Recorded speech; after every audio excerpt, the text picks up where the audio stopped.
There we are. Oh, today we're talking all about how to grow your business without losing your shit, right? Keep yourself together, do a smart job of your growth, keep yourself in balance while you grow your business. That's, I think, the core of our topic today. We're going to talk a lot more with Sarah Dawn in just a minute.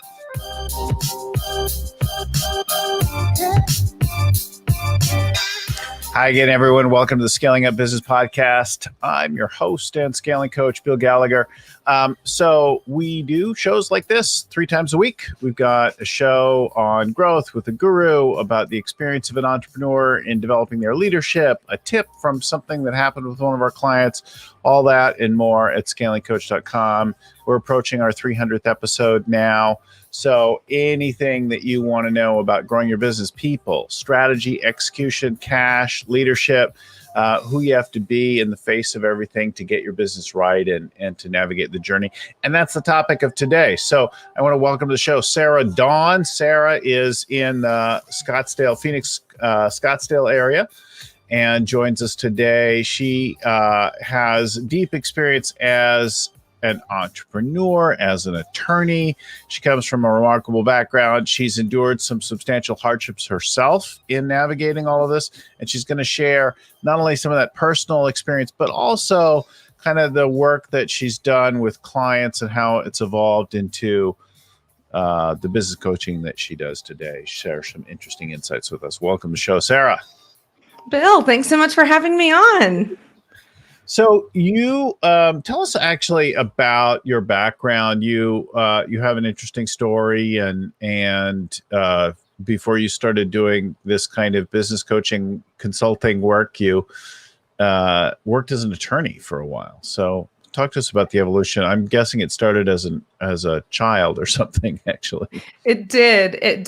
You know, twofold. One, I was a little girl with a lot of opinions. So, you know, pretty frequently, I remember that second grade teacher when I had, you know, my third comment about whatever she was putting in place. It was easy to say, you know, Sarah, you should be an attorney. And I thought it was a compliment at the time. I still do. Not realizing that was how they were. Be both. Yeah, a little bit of both. A little bit of also trying to shut me down or, you know, appease me in the moment. So that personality in me was there. I'm pretty sure I came out of the womb with it. But I also was looking for something like that, especially as a little girl. I came from poverty. We stood in the food line. We didn't have utilities on our house all the time. And I noticed that that wasn't how it should be. That's not how I was okay with my life being. And I was looking for that other answer. What else, you know, kind of thinking back on my thought processes, I had a little extra wisdom in there than you would expect from most younger children.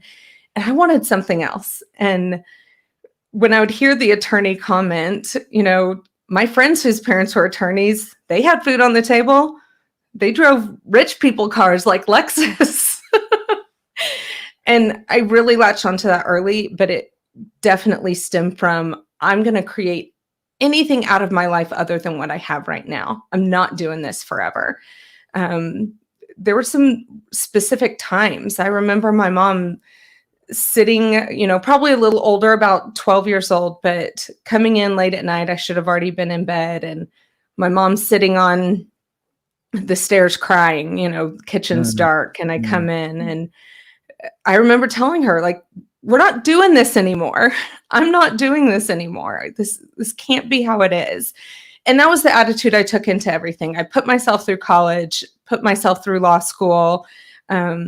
Certainly wasn't content just working as an attorney for someone else. I built my own law firm. But that hell-bent, I'm going to make this work is what I put into every single aspect of my work. Nothing was balanced or but you know, there was never that thought of what does personal success look like for me. It's, I've got to have the career success. That's how I'm going to have the life that I want.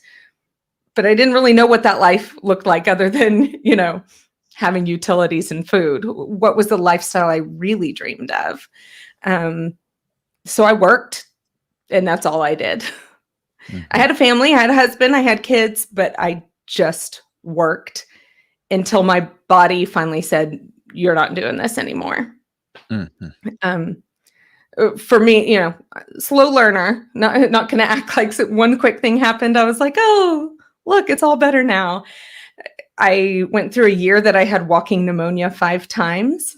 I wore that as a badge of honor. It's walking pneumonia. I can still show up. I can still speak and teach and tend to my clients. And I think our bodies are really smart. They know what we need to keep itself alive and intact. And I was the face of my law firm, and my body knew that's what it needed to attack. And I had a sudden onset of Bell's palsy, middle of the afternoon on a Friday, not a particularly stressful day. I was joking around with my law partner, and suddenly half of my face just didn't respond. It was paralyzed. Yeah, that's got to be an unnerving thing, especially as a young person. I have family members who've had Bell's palsy. It's disturbing at any age, but as a young person, that you're like, ooh, this isn't supposed to happen, right?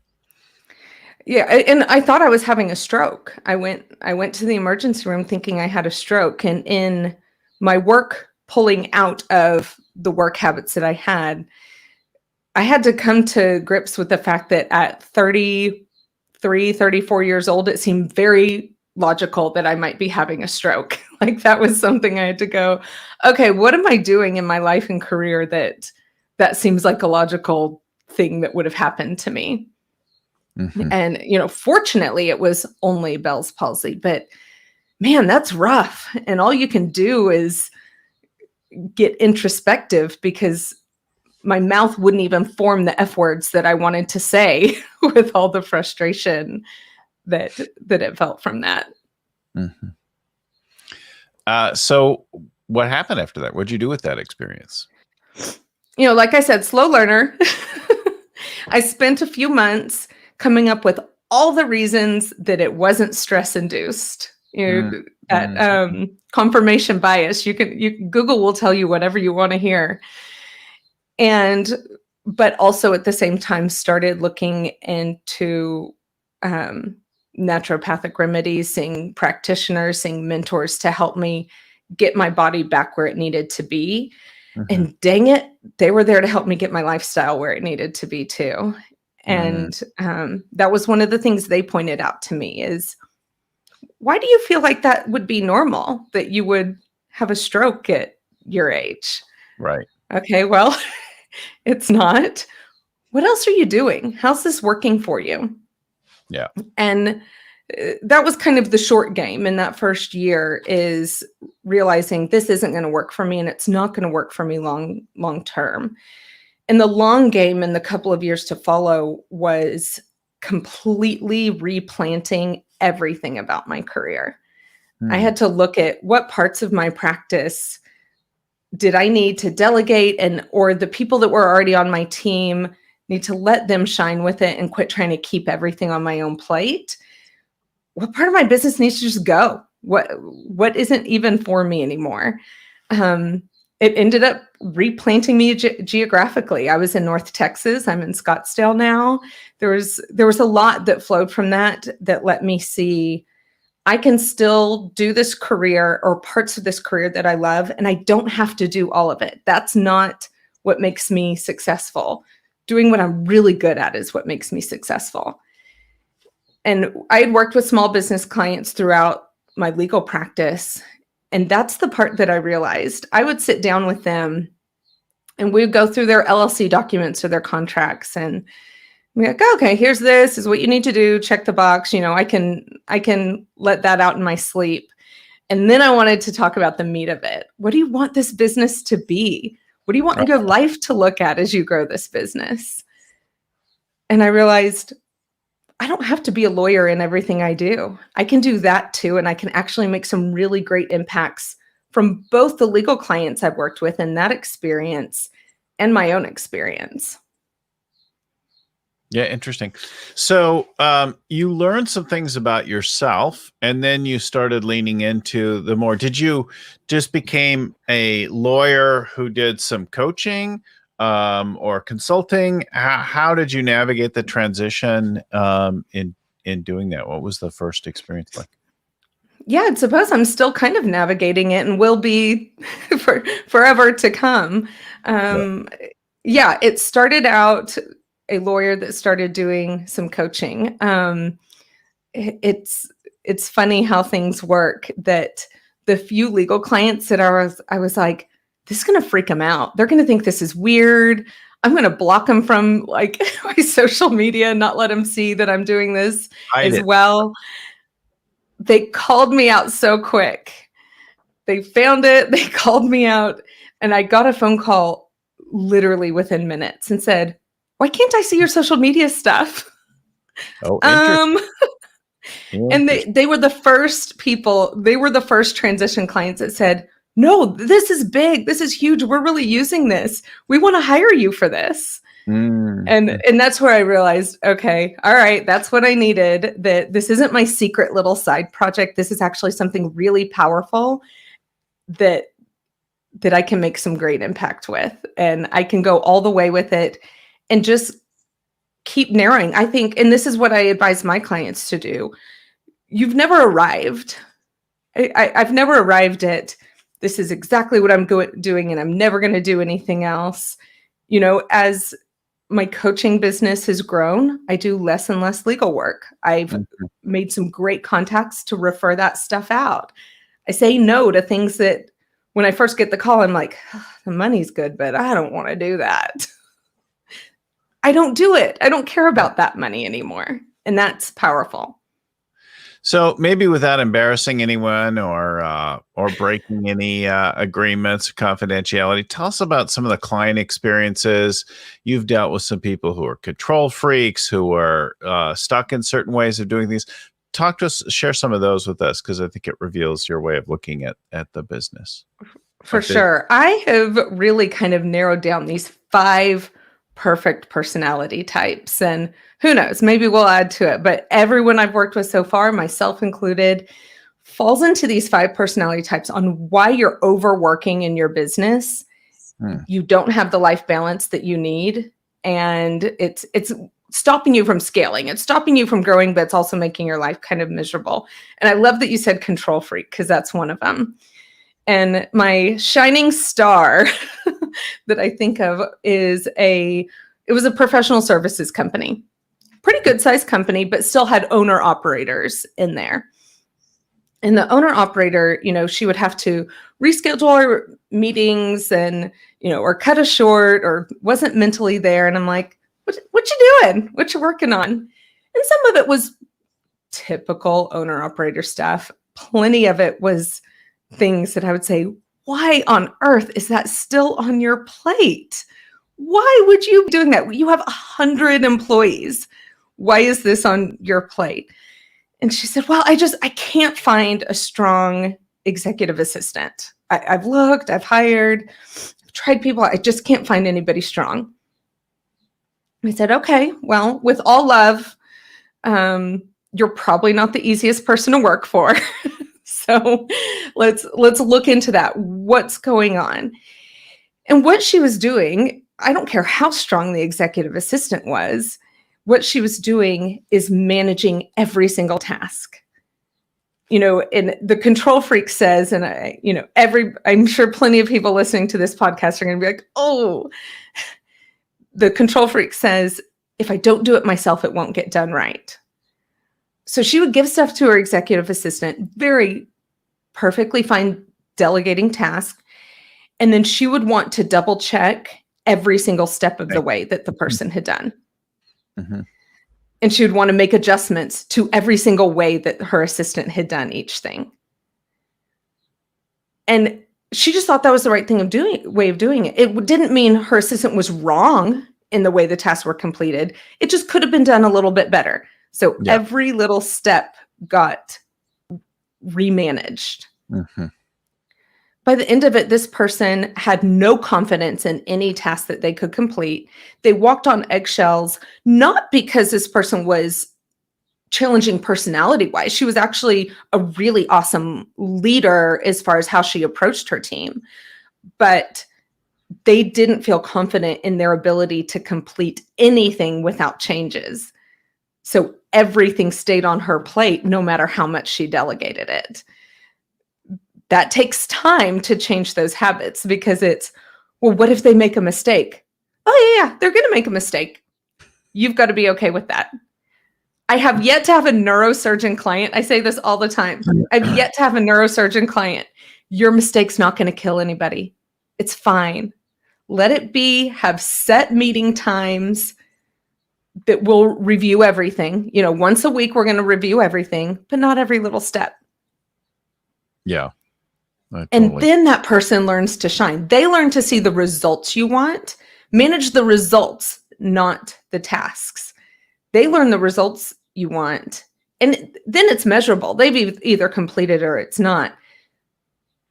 But you're not burning yourself out by trying to micromanage every little thing. And you're not disempowering your team by feeling like they have to be managed every single step of the way.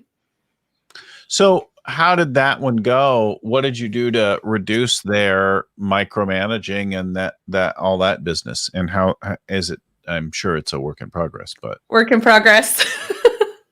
Work in progress. But the key was saying, delegate results, not tasks. Telling her, you're not going to tell her, I need you to do this, this, and this. And actually, let me backtrack a little bit. The first key was getting standard operating procedures in place. If the business as a whole was just react as things come to you, then that's really challenging to give guidance, because your team needs guidance, not micromanagement, but guidance. But so we started with standard operating procedures. In general, the things that happen in this business, how are they done? Mm-hmm. And then moved to delegate results, not tasks, and have one meeting that's not all day long. It's 1 hour, pick the most important things, and then talk through, hey, how was your result on this? Okay, it didn't quite meet the expectation. This is how I noticed you did these things. This is how I would have done it a little bit different. Then you can go into the meat of the activities behind it. Mm-hmm. If they did it completely different how you wanted, and I know this is going to make the control freaks cringe, because it makes my control freak clients cringe. If they got the result you wanted but did it a different way, it's fine. It's good. It's not just fine, it's good. You're not the only one with ideas. Yeah. It's good. Now you have new innovation. Now you have a team member that feels empowered to innovate in your business. And it can be more profitable that way. Then you also talked about some folks who are stuck in the mud and or I don't know what the type you talked about is traditionalist, right? Yes. Talk about that. The traditionalist, I'll kind of define it for you and then give you my shining star traditionalist as well. The traditionalist believes they have a mentor or, maybe mom, dad, grandpa that was their example of success. Or, in my client's case, the business was actually passed down to them from their parents. And they admire the people that came before them. They see the success that they had, and they then think they have to repeat the exact same methods, doing everything the exact same way. And that's the only way to be successful. Or if there's another way to be successful, they're dishonoring their legacy by changing things up. My client was in the real estate business and was mid-inheriting the business from his parents. And everything was, what my dad would do, And great, your dad was really successful. But even in my business, even just 10 years ago, we didn't have the technology and resources and like really cheap tools that we could implement in our business to make things more profitable and easier. If your dad had those, he would have used them. You're not dishonoring him by making this business easier and more profitable. So take the best parts of what your dad did, but don't marry every single part of it to your own personal dismay or to thwart the growth of your business. We can, I'll be careful naming names also, but we can look at major retailers that have not survived the last 5 to 10 years. And it's because they were so proud of the way they did things that they were unwilling to shift their business to serve the way people shop now. Right. And we see these huge businesses that thought that they would be, a cornerstone forever that aren't making it because they're so stuck in tradition that they're not meeting the market demand. It's a really good point. And I think a lot of times when we're running medium and smaller businesses, we look at it and we go, oh, well, that's why XYZ failed. That's why Sears went out of business or whatever. But we don't stop and say, actually, the same rigidity, the same inflexibility and lack of innovation affects me and my business. And there are things that we do that, we just learned because I learned this business from the person I bought it from, or from where I apprenticed, or from my dad or mom or whatever it is. And we miss the opportunity to upgrade that. And we're not necessarily selling it. So I don't know, maybe you make some really traditional product, right? And you're going to then sell that craft approach.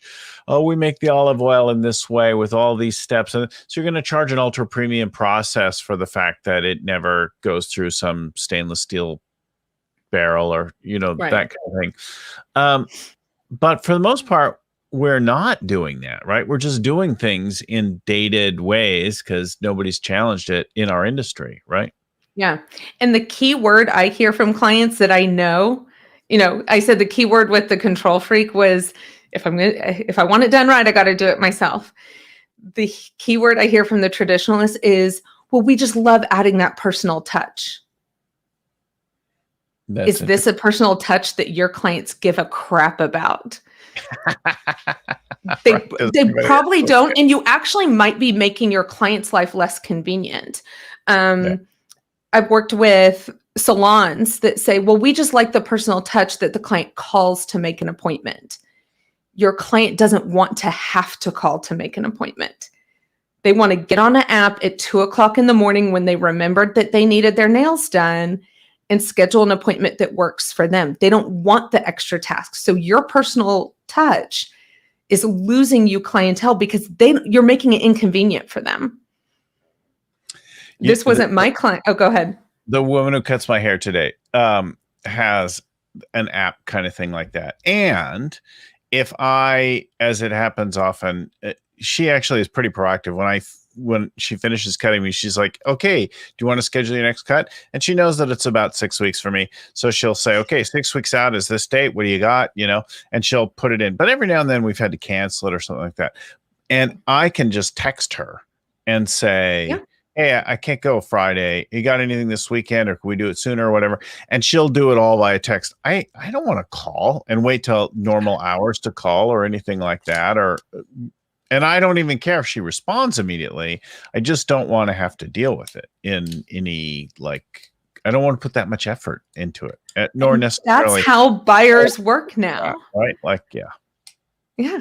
That's how customers work now. And this is a great example. She has one option that's automated. She has another one that respects her business boundaries. It's a text. She doesn't have to stop everything and answer a call. So she has the personal touch option that's still convenient for you, respects her business boundaries, and she has tech. Perfect. Right. Whoever your hairstylist is, tell her she got the big applause from Sarah Dawn. Right? If I send her something at 10:00 at night or whatever, she's not going to respond. But the next morning, I'll get a follow-up at some point, right? And there is that app built in where if I go and find the text from the last one, I can click on it and find my own spot.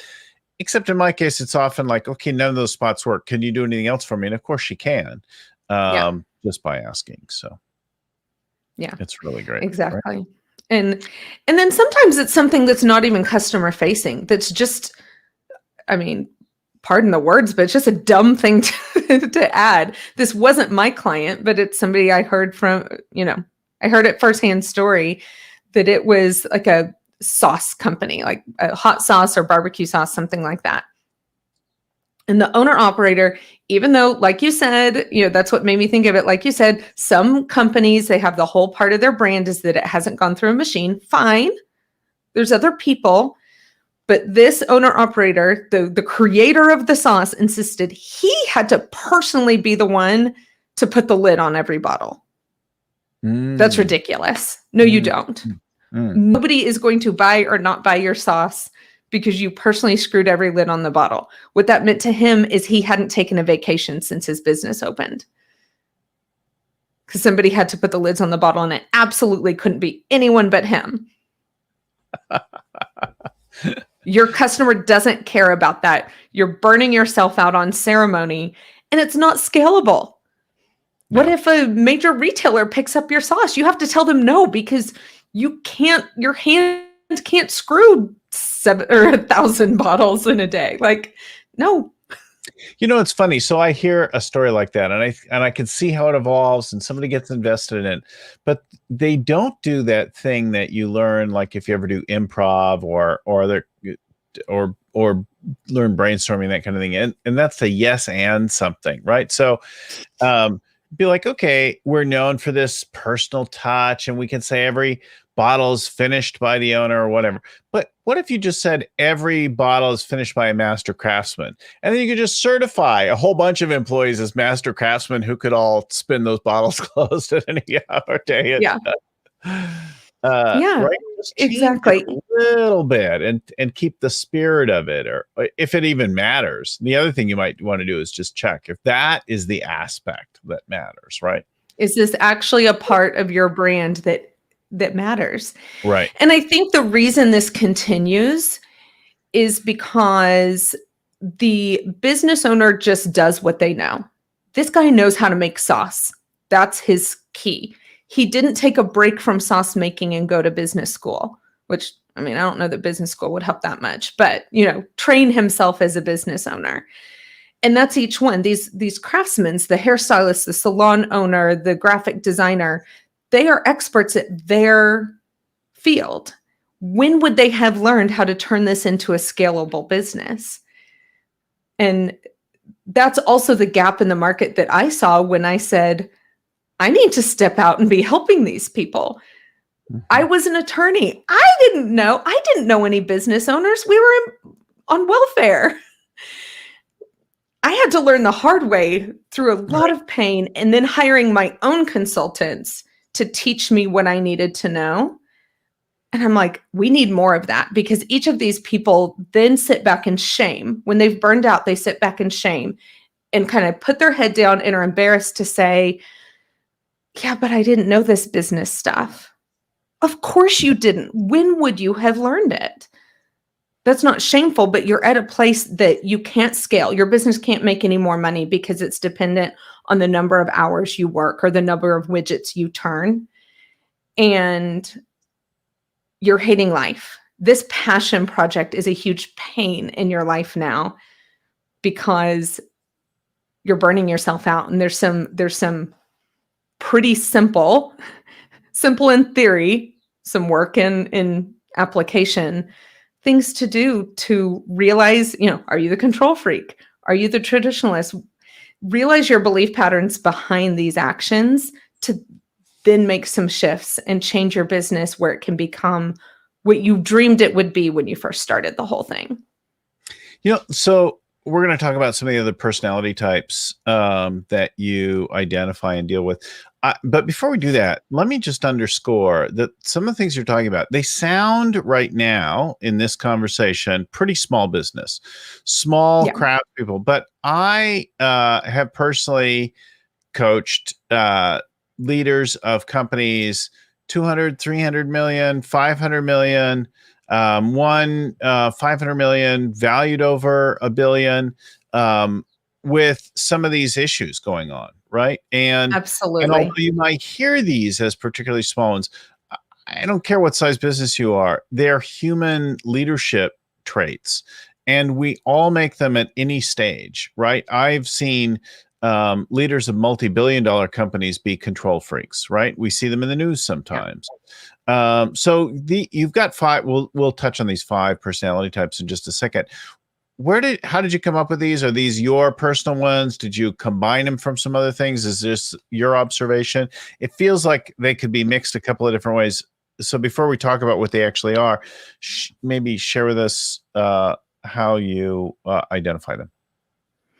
Yeah, this is 100% my invention. And it came from the observation of what each person I was coming across needed. And it's kind of my superpower.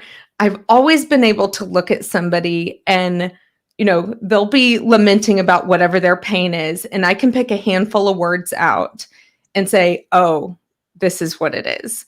Mm-hmm. And that went great when I had a team. I had a small team, about a dozen people, but that worked great. I had one employee that I really struggled getting her to take to the next level. And I would hear her almost every time. She would say, I just don't want to look stupid, but I just don't want to look stupid. And she wouldn't take her skill set to the next level because she didn't feel competent. Now she would give all these other reasons. Well, I'm too busy. I have this. But the words I kept hearing were, I just don't want to look stupid. And so I could move all of her other excuses aside and realize that's what we needed to attack.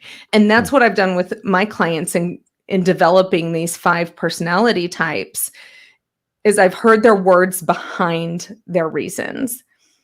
My control freak client, her reason was she just couldn't find a strong executive assistant. Okay. But I heard her other words because I have to show her how to do every single thing. And then I'm changing every single thing she does. And when I have her bring it back to me and show me, and that's how all of these were ultimately born. And then when I've presented these both in public speaking to groups and one-on-one and gone through this, I have yet to have anyone say, yeah, but I'm this other thing. But I have this completely different problem. They go, oh yeah, I'm that one and that one. Yeah. Help me with that. What do I do? So we talked about the control freak, right? And then we talked about the traditionalist. And then you were one of them. What was yours? I was the martyr.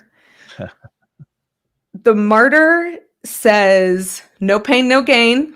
The martyr fits into so many of our traditional phrases.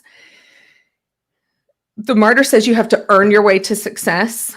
You have to pay your dues. Of course, you have to earn your way to success, but you have to pay your dues. It's this cosmic belief that there's some kind of formula in the universe that until I've had so much pain, I'm not worthy of the success that I've built. And I have to keep hurting to show that I've really earned it. I'm not just lucky. Us successful people hate being called lucky because we have put a lot of work into it, but it doesn't mean it has to have been painful in that's the formula for you've now earned it. I would catch myself doing the most ridiculous things. If I would hear my office, when I had my brick and mortar law firm in Texas, my office was at the end of a hallway and my team was on the other end. If I would hear somebody walking down my hallway, even if I was already, it didn't matter what I was doing, because who cares? My name's on the door. I can be sitting on my hands. I can be actually diligently working. I can play video poker if I want to. But if I heard, it didn't matter what I was actually doing, even if I was busy. If I heard one of my team members walking down the hall, I would hurry up and try to look even busier than I was.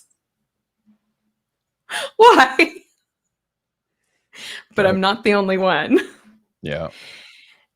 I would try to work. Both a traditionalist and a martyr, right? That Absolutely. Martyrdom, that suffering, that working harder could show up, and some of these could overlap, but there might be one that is more leading for you.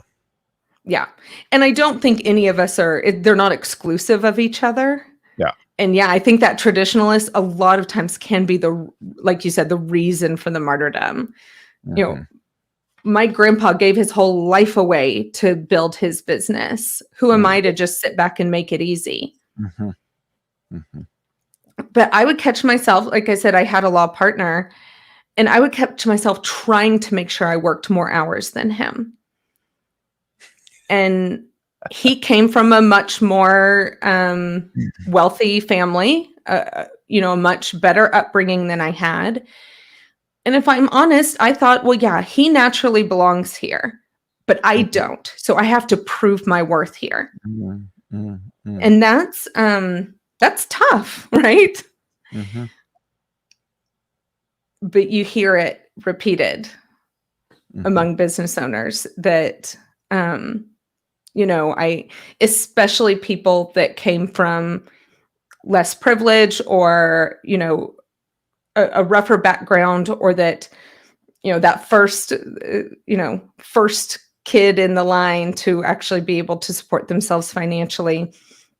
They feel like they don't belong. I felt like I didn't belong, so I need to prove that I really did. Yeah. Working. And I didn't know to who. Yeah. Yeah, it's just a general thing. Then your next one is multitasker. And I feel like there's a lot of people who do this. Like, oh, I have too many things to do. I'm just going to work. They'll work really hard. They'll work lots of times. They'll get multiple things at once. None of it that well. They're keeping lots of things up. I do this one all the time myself. Yeah. The multitasker, I'm being nice with that word. You're disorganized. That's what it is. But you hit the nail on the head that they say, I have all this to do. It's going to take it's quicker. The control freak says it's better work product if I do it myself, which is like just really not true. But the multitasker, it's a time thing. They have so much on their plate, so many things moving at one time. To them, it takes too long to stop, set up processes, and get that delegated to someone else or automated through technology. It just takes too much time. Their result is they're just reacting. They have no plan. They don't enter their day with a plan. I love which, I'm a little bit of this personality too. Not huge, but enough that when I hear the mentor say, well, I start every day with an exact task list of exactly what I'm going to do. And then I, work out at 4 a.m. and do all these things. I'm like, no, you don't. Yeah, they probably do. But there's no plan for the multitasker because they're just reacting as things come to them. And that means they can't make a plan for what they want for future growth.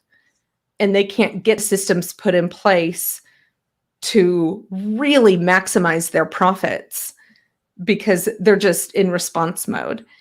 But if we can just put it on pause for a week, and I know that sounds like treacherous to some people, but if we can just put it on pause for a week, you're still getting some stuff done because doing stuff is the best way to map out those operating procedures.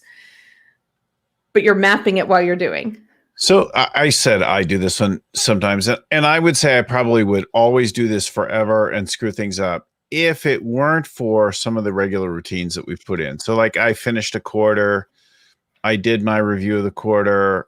As I was approaching the review, in the middle of the review, I'm like, wow, it was really hard. It felt really scattered. Let's rethink this. Let's put in some structure. Let's decide when things happen and let's create some alarms. Same thing in lots of the other things I do. I have a recurring client for a few years now that has some unusual needs.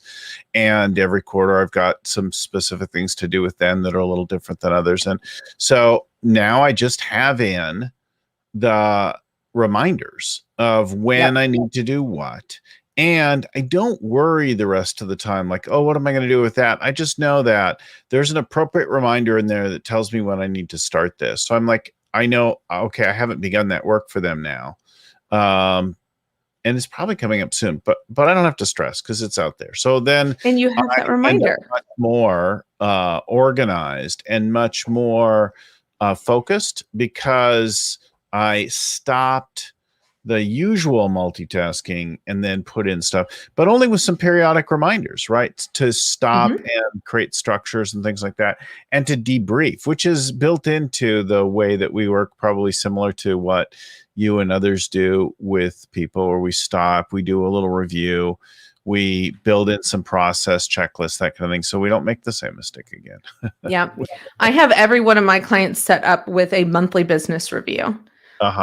And actually, people, you don't even have to be my client to get my monthly business review, but it's a structure that, I say, go through it monthly. And if monthly, some of the, depending on, smaller businesses maybe not need to deep dive into everything, but you go through and you score yourself on each of these topics and how you did, how successful you felt, score it however your gut feels, but then give specifics. You know what? We could have improved on this. Let's set a system in place for that. And I say, okay, go through it monthly, but quarterly, this needs to be a deep dive. Quarterly, you need to spend a half day on this and say, what do we actually need to improve of? Where do we need to move budget to put the systems in place that will let us meet our other goals, our growth goals, and be successful in them? Because none of this is one and done. We're going to slip into old habits.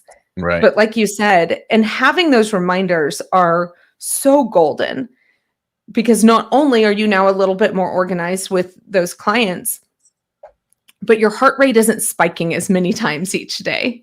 Those cortisol levels. Sleep better at night, right? There was a time in my life where I was always waking up a couple times a week at 3 a.m, just anxious about something that I didn't feel like I had any control over, right? I forgot something, or, oh my gosh, when is this coming up? Those reminders, you know that they're there when it's time for them. I mean, what if you did that with this podcast? Every guest, oh yeah, when's so-and-so going to be on the podcast?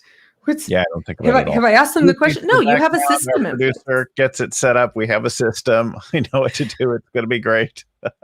You have a system in place, and that's how it ends up great. But could you imagine what it would do to your health if you had the 3 a.m. wake up and the midday freak out of, wait, when's that podcast guest? I've got to figure that out. What are we talking about? I know nothing about them. But we have all these, and I have spent a lot of my life worried about that kind of thing just because of this mindset. But putting in an end of day review, beginning of week, end of week, beginning of day, all these different quarterly review, quarterly plan, all these kinds of reviews and checks, putting in those routines, just make sure that I have leveled up that stuff. That left to my own devices, there'd be procrastination and multitasking and last minute stuff all the time. Which is funny because your next one here is failurephobe, I think is your word. Yes. And it's funny because I'm so not that. I'm like the total opposite of that. This weekend, I screwed up something in a big way. And I could see that I was going to be late and miss this appointment. I was kind of going along weekend morning, not thinking about what time it was. I get this text from my brother. So I'm like, wow, you're really jumping on this thing early. We got plenty of time. And then I look down, I talk with him. I sort things out. I sent a text to my wife who's just upstairs. And then I look down at my own watch and I'm like, oh crap, it's really late. I got to get out the door. And I start racing out the door. And as I get in the car and I start driving, of course, the GPS gives you a pretty accurate picture of when you're going to get there. And it's substantially beyond. But I don't give up. I don't stop and quit and whatever. I sent a text message ahead that says, hey, I think I'm going to miss this thing. And it was a pretty hard stop time. But I kept going all the way till there. And even after I was clear, well, maybe the thing's late or the gates are open or whatever, or the parking, or, maybe something will just line up and it'll actually turn out. So I will almost always play all the way through what looks like certain failure, because about half the time something unpredictable happens and I manage to pull something off. The weirdest, coolest things happen when you can chill out in those emergencies. And I wasn't totally chill. Well, when you don't do the, I was playing through. I was still like, okay, we're going to go. Come on. Something's going to happen. I'm going to get the right lane or the whatever, their lights are going to line up for me. Yeah, it's, I'm with you on that. I may be optimistic to a fault on the other side. Early in my career, before I started my own firm, I worked with a really, really challenging supervising attorney. Just, oof. And everything was in the end of the world for her. And I got so exhausted on her roller coaster of everything being certain doom that I remember one day specifically sitting down with my husband and being like, I just need to talk this through. Let's just talk through all of the certain doom that she thinks is going to happen happens. Can we just talk it all through? And I said yes to every worst case scenario. Yeah, worst case scenario, this happens. Cool, that happened. And the worst possible outcome was this. Okay, that worst outcome happened. And now I don't recommend this exercise if somebody's like high anxiety. It may go the opposite way.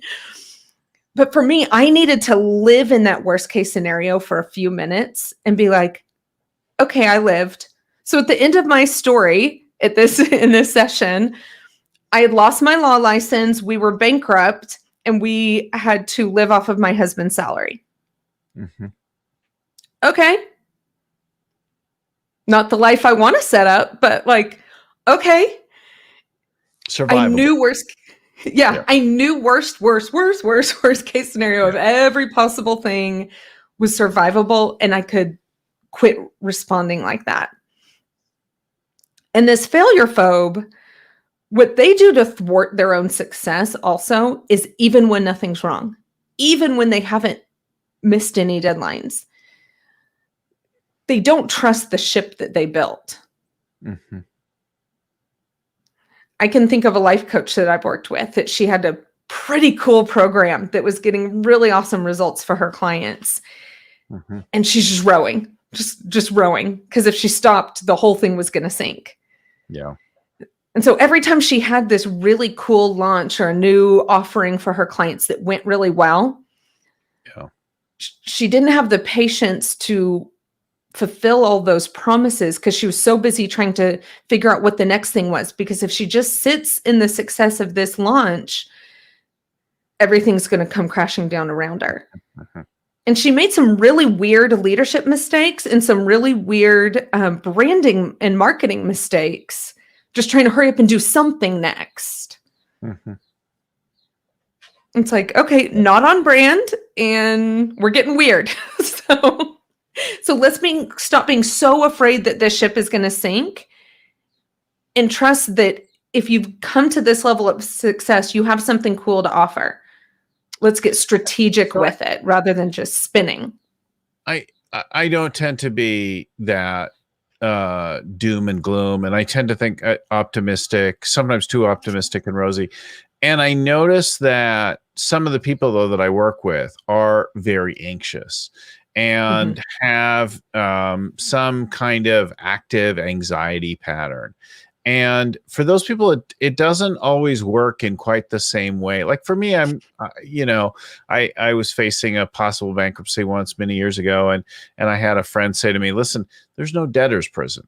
Like, you could go bankrupt and you'd have to deal with that, but you're not going to prison. You're not going to die over this thing, and because you've done nothing wrong, you just failed at something." And in the end, the fear of that was kind of paralyzing me for a little bit. Yeah. When I heard that and some other related things, I got in action, and it freed me up to take action. And actually, I never did have to go bankrupt. I navigated the crisis of the moment and came out really, really strong, but only because I stopped being frozen and fearful and started acting. And that's human. That's neurology, you know? We're in an evolutionary way, when we're in panic mode, it's run from the bear. Yeah. You narrow, like if you really watch it, your sight will even narrow. You just need to get out of the emergency. Well, when you're living in that in a constant state, your ability to innovate and create awesome solutions, it's not there. Your brain isn't wired to be able to even access that. You got to chill out. You've got to kind of pull away from that. Realize that worst case scenario will not kill you. Now let's get creative. Yeah. But that heart rate's got to go down before your brain will even let you access that part.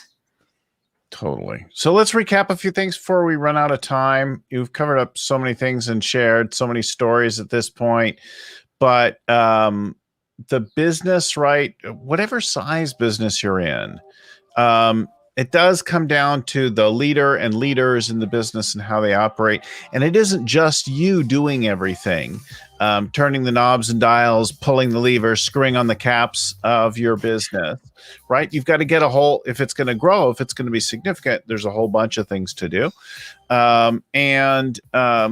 It could be for anyone. There's not any inherent worthiness or unworthiness of all that. That's all in your own head.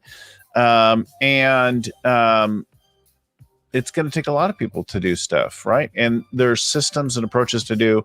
And I hear in all of this what we hear again and again, which is it's so critical just to know yourself and then start to figure out how to work around your inherent tendencies, right? To recognize. Yeah, that.